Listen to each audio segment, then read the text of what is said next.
ខ្លាំងអោអូនអើយវាស្រែប្រេះក្រហើយបងនឹកដល់អូនឯងអោអូនអើយឲ្យបងធ្វើយ៉ាងណា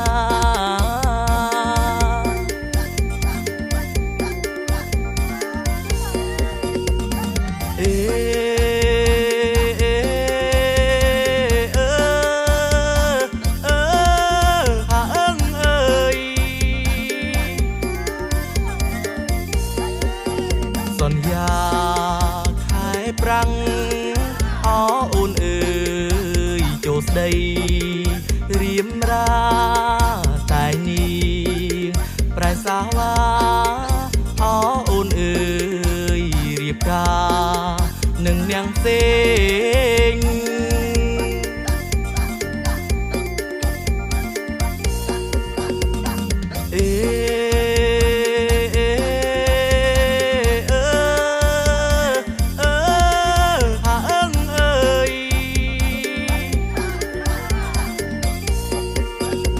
ប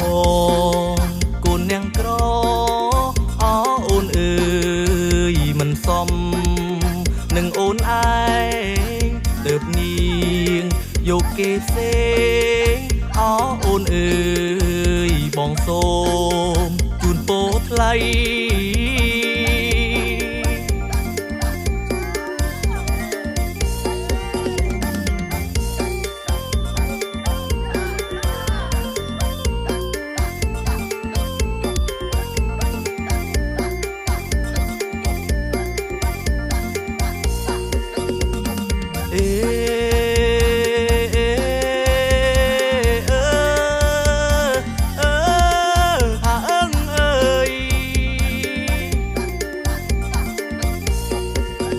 ពេលមេ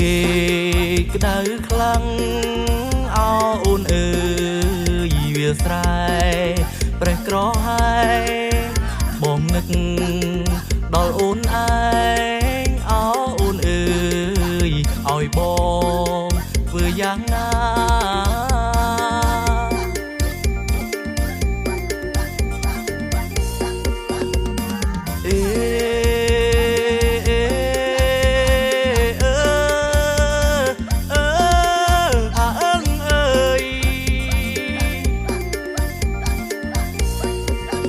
សន្យាខែប្រាំងអអូនអើយចូលស្ដីរៀមរាតែនេះប្រែសាវ៉ាអអូនអើយរៀបការនឹងនាងផ្សេង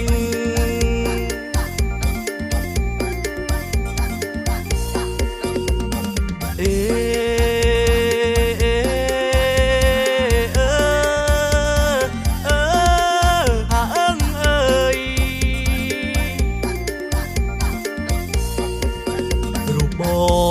ងកូននាងក្រអអូនអើយមិនសមនឹងអូនឯងទើបនាងយកគេផ្សេងអអូនអើយបងសូមជូនពោថ្លៃ